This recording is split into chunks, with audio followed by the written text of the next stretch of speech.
الله الرحمن الرحيم الحمد لله رب العالمين وصلى الله وسلم وبارك على عبده ورسوله الأمين نبينا محمد وعلى آله وصحبه ومن اهتدى بهديه واستنى بسنته إلى يوم الدين أما بعد السلام عليكم ورحمة الله وبركاته.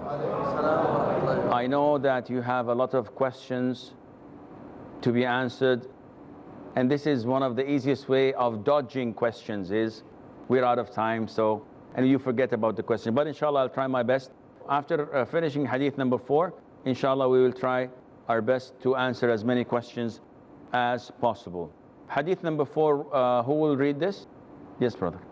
Narrated Abu Huraira radiyallahu anhu, Allah's Messenger sallallahu alaihi wasallam said, if any one of you performs ablution, he should put water in his nose and then blow it out. And whoever cleans his private parts with stones should do so with odd numbers. And whoever wakes up from his sleep should wash his hands before putting them in the water for ablution, because nobody knows where his hands were during sleep. Okay, now this hadith mentioned 3 important topics, and I don't know if time would permit, but inshallah we'll try our best. First topic is the ruling on what is known as al-istinshaq wal-istinthar. What is the meaning of istinshaq? It's inhaling.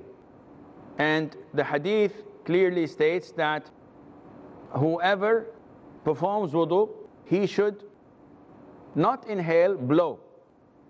So how can I blow water before I? So this is understood from the hadith and from other hadiths. So part of washing the face is that you bring water and you inhale the water up your nostrils through breathing it, doing this. Of course, don't overdo it because you'll drown, but it is sufficient enough to enter the water into this area, and then you blow it using your breath again. And this is the sunnah. And the Prophet is telling us, alayhi salatu wasalam, that when you wake up, when you perform wudu, you should do this when doing the wudu. But before that, also in other hadiths, we have also rinsing the mouth, madmada. What is that?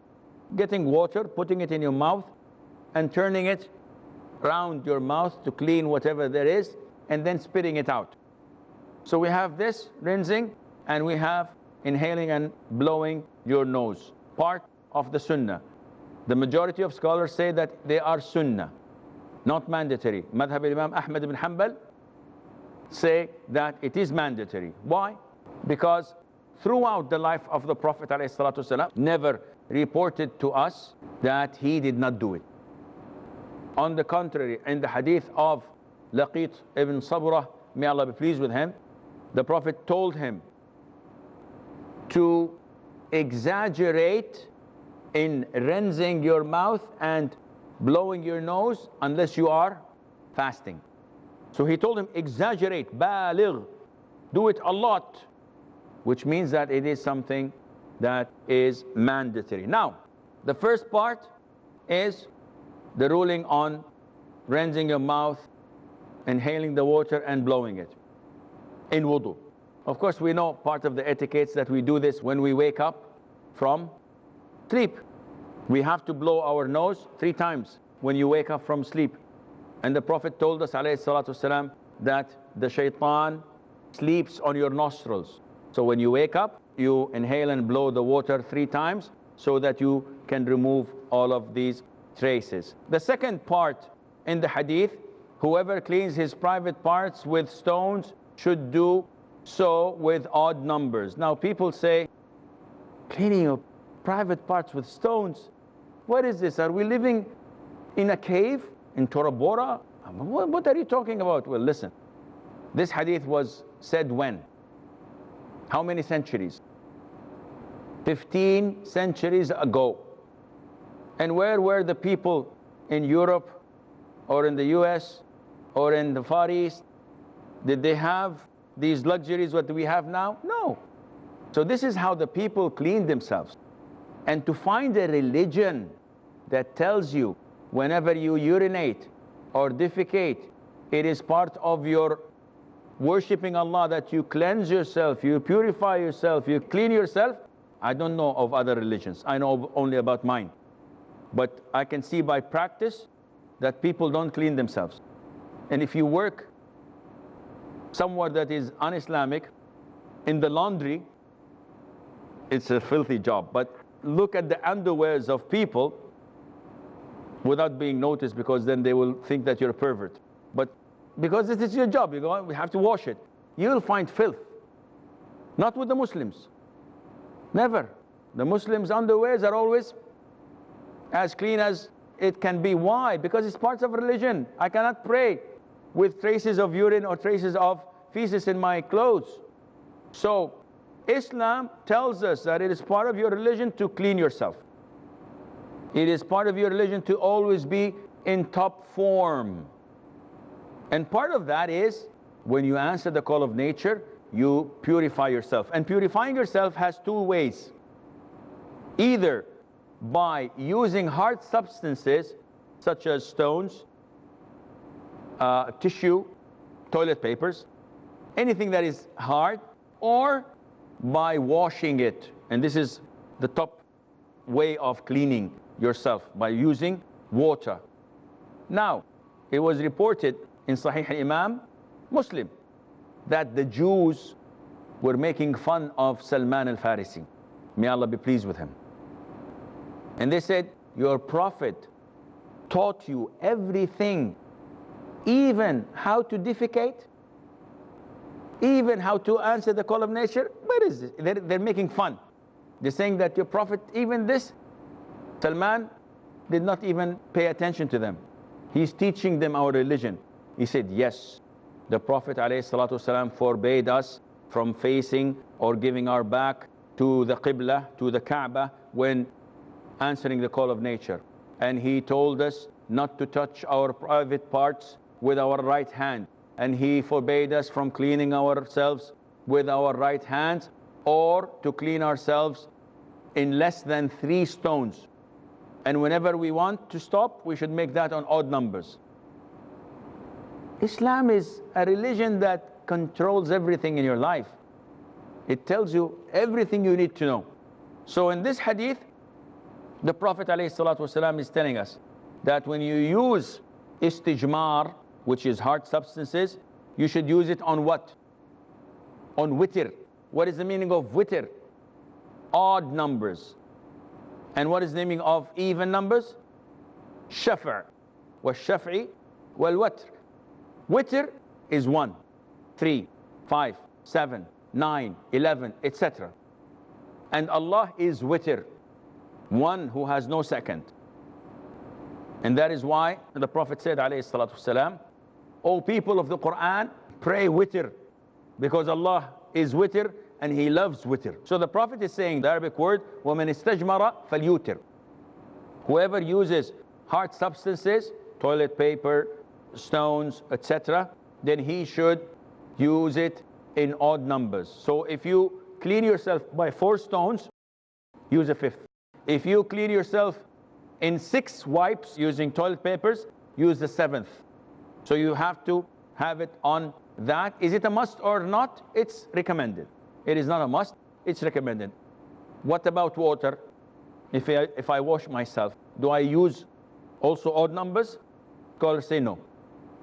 Because water purifies by itself, it cleans by itself, and it's not a number of wipes, so you clean yourself with water. And when urinating, it's simply enough to pour water after you finish urinating. When you're defecating, it's different. You have to wipe, and you have to follow the sequence that we have just mentioned.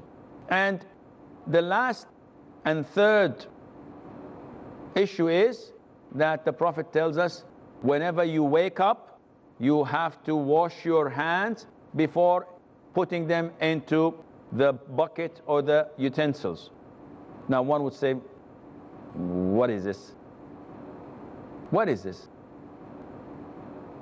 Before, centuries ago, people did not have faucets. They did not have tap water. What did they have? They used to fetch water from the well and put it in a container or in a bucket. So people use this water.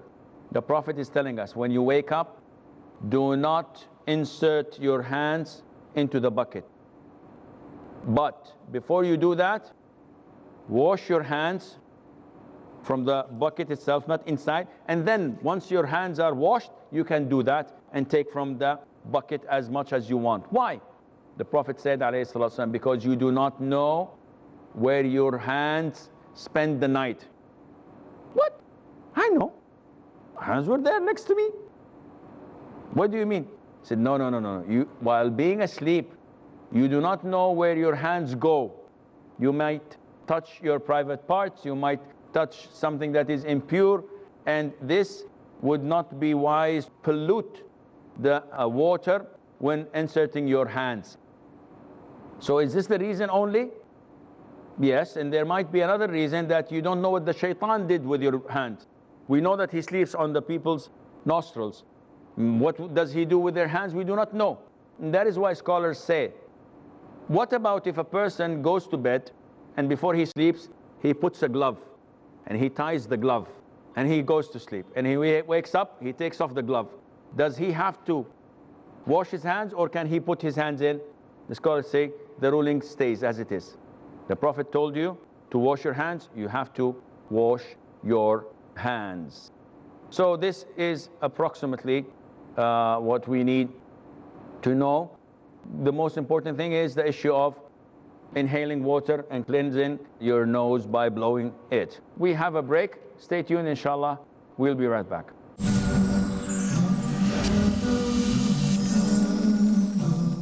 Osama El-Shami. How can we get our children ready for the month of Ramadan? Sharing the stories of what the Muslims have been through in the past, in particular the first generation. Nazir Irfan Al-Mujahid. Make this Ramadan very special to them. Your taqwa, your righteousness, your goodness. I want you to tell me about your experiences from the very first Ramadan that you experienced as a new Muslim. The first Ramadan I experienced was amazing. Umar Debua. When I embraced Islam, it was like I was prepared. You know, Allah prepared me for something that I had no idea. It was an amazing experience. Beautiful. My dear brothers and sisters in Islam, welcome to our program, The Straight Path. Build your character on the path of the Quran and Sunnah in The Straight Path. Tomorrow at 3:30 p.m. and repeat telecast at 1 a.m. India on Peace TV.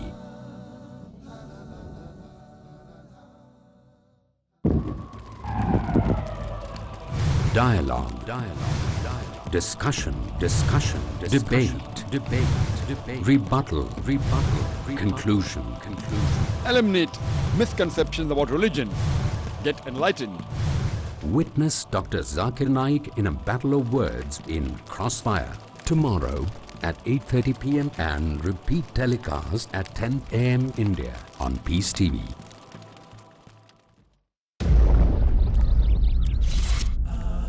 In our search for true peace and the secret of life found only in Islam, it is important for us to highlight the permissible over the prohibited. So if you busy yourself with the do's, you don't have time to do the don'ts. So with this positive attitude, it makes it easier for you to call people to the truth found only in Islam. So join me, Arif Islam, as we go through the series True Peace, the Secret of Life, only on Peace TV. Proceed with the guidelines that lead towards everlasting happiness in True Peace, the Secret of Life. Next on Peace TV.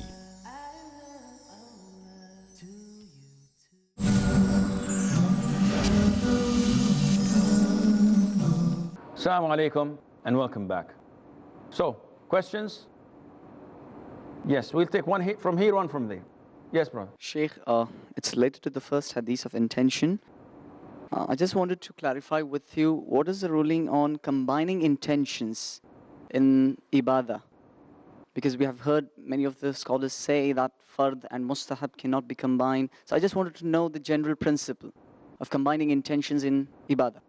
Well, the general principle is that if a particular ibadah is supposed to be done in a certain fashion, and another ibadah that shares the exact motion and the exact movement and the exact name can be performed, both can be performed as one, and you get both rewards. For example, if I go to the masjid after the adhan of Fajr, I know that I cannot sit until I pray 2 rak'ahs for greeting the masjid, tahiyyat al-masjid. And I know that part of the sunnah is to pray 2 rak'ahs, sunnat al-fajr, the voluntary 2 rak'ahs of fajr. So do I pray 2 plus 2? The scholars say no, pray 1.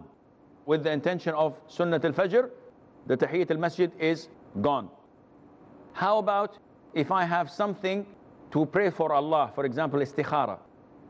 So can I pray 2 rak'ahs, intending that this is for fajr, and this is for tahiyyat al-masjid, and also this is for istikhara? There's no reason not to. The Prophet said, whenever one of you wants to do something, he should pray 2 rak'ahs other than the faridah. I'm not praying faridah, I'm praying nafil. So this means that I can do this as well. Likewise, in tawaf al-ifadah, which is a pillar of Hajj. They call it tawaf al-ifadah, tawaf al-ziyara, tawaf al-hajj. It's all the same thing. It's supposed to be on the 10th of Dhul Hijjah, on the day of Eid. But you can have the option of doing it on the 11th, 12th, and 13th. So if someone does not do it on the 10th, and before he moves out from the holy shrine, leaving, khalas, he finished everything, on the 12th or on the 13th, he offers tawaf al-ifadah and immediately leaves. Do we say, go back and do your tawaf al-wada', farewell tawaf? No, the tawaf al-wada' has been joined with tawaf al-ifadah because they have the same characteristics, etc. And that is why Shaykh ibn Uthaymeen, may Allah have mercy on his soul, said that the day of Arafah, if you fast it, how many years Allah forgives? 2 years. It's voluntary. He said that if you have days missed in Ramadan and you fast the day missed in Ramadan, on Arafah, you get both rewards. 1 day of Ramadan has been fasted, and the 2 years of forgiveness also have been attained, and Allah Azza wa Jal knows best. Yes, brother. Assalamu alaikum. My question is regarding wudu. Regarding some paint pot on your hand or something. Since I belong to construction industry in India, I have seen that most of the construction projects are in remote places. Indian working pattern, they do not sanction times for Salah. And Indian working laborers, they are not offered clothes as per international labor laws for providing them masks, body cover, all. There are thousands of labor who work for painting the big sheds and all, and they have a lot of sprays of paint on them. And the schedule is very tight, and the laborers are also very poorly paid. So how can they match, like removing each and every stain, and it will cost them the job and all, everything. This, akhi, this is an issue of belief. A worker, no matter how low his salary is, and no matter how difficult conditions are, and no matter how rigid the rules and regulations regarding taking a break, he has to set up his priorities. As a Muslim, what is your priority? To pray. As a Muslim, what is your priority? To obey Allah. If something else is telling you not to pray, or not to obey Allah, or not to do what Allah commands you to do, who do you follow? This answer would give you an indication what will happen to this individual on the Day of Judgment. We have to set the record straight by us Muslims being the top of our fields, our profession, whether we're laborers whether we're professionals, doctors, engineers. By being the top, we can ask for favors. But if we're lazy, if we're not doing our job on time or in the best of quality, then when we ask people to give us 5 minutes break to pray, they will not give us. Well, tough luck. You have to stop and pray. And you have to clean yourself. Because this is the religion of Allah Azza wa Jal. If you give in, if you surrender, if you're weak, if you compromise your religion, this will happen in fasting. You're not allowed to fast. Oh, I have to work, I will skip fasting. This will happen with your hijab. If you're a sister, take off the hijab. This would happen with your modesty. You have to compromise. Your boss likes you, if you're a woman, or if your boss is a woman. And you have to do this, you have to do that. When do you draw the line? When do you say that, no, I can't. This is my religion. You have to know where things have to be done. And inshallah, whenever there's a will, there's a way. Whenever you have full trust in Allah and you depend on Him, Allah will make a way out for you, as Allah says in the Quran, وَمَن يَتَّقِ اللَّهِ يَجْعَلْ لَهُ مَخْرَجًا. Whoever fears Allah, Allah will make a way out for him. Not only that, وَيَرْزُقْهُ مِنْ حَيْثُ لَا يَحْتَسِبْ. And He will grant him provisions from sources he was not anticipating. This is in the Quran. Now says, yes, but I get my check from my manager. You get your check from Allah. Depend on Him and He will give you all what you need, and Allah knows best. Yes, brother. Assalamu alaikum, Shaykh. You just mentioned about fasting, a missed fast in Ramadan on the day of Arafah and getting the benefit of both. Just kind of a question related to this, that if I entered the masjid when the Iqamah has been given for the Fajr prayer and it's Fard, so can I have the intention of praying the greeting of the masjid along with the Fajr? Or, you know, if it's a Fard act which I'm doing, I can't combine it with anything else. True. With Fard, you cannot combine anything else. Therefore, if you go to Fajr prayer and the Iqamah is given, can I pray? I've seen a lot of the brothers here in masjids, when the Imam is reading in the first rak'ah of Fajr, they don't join. They go and pray 2 rak'ah sunnah of Fajr. Their prayer is invalid and they're sinful. The Prophet said, ﷺ, whenever the prayer has been called for, there is no prayer except the faridah, the one that is being prayed. After you finish Fajr, pray your 2 rak'ahs of Sunnah. But to join intentions with the faridah, no. Fajr is Fajr. You cannot combine to it any other prayer. Yes, brother. Assalamu alaikum warahmatullahi wabarakatuh. While watching news channel or any channel which is going wrong, okay. Say for example, if we are watching news channel, the news anchor will, chances are there that anchor is lady. Okay. So. Okay, I get your question. The brother is asking, by looking to the opposite sex, does this nullify my wudu? And this is one of the beauties of fiqh, is once you master something, you don't need someone to tell you. While we will take, inshallah, we will learn that the things that nullify wudu are the 5 that I've mentioned to you. Passing wind, urinating, defecating, or anything that comes out of your private parts. Sleeping and eating camel's meat. So, if someone says, okay, Shaykh, what's the ruling on smoking? Does it nullify my wudu? Talk to the hand. Meaning, these are the 5. Is smoking there? No. Talk to the hand. Then it doesn't, that does not mean smoking is halal. Okay, alhamdulillah, if it doesn't nullify wudu, give me a cigarette. No, it's haram, but it does not affect your wudu. One says, okay, Shaykh, I performed wudu, but I wasn't wearing any clothes. I was in the bathroom alone, I was nude, I performed wudu. Does this not nullify my wudu? No. One says, what about touching women? Does this nullify wudu? This is something of dispute among scholars. We will come to that, and the most authentic opinion is not. Okay, what about touching my private parts? Again, this is something that is an issue of dispute among scholars.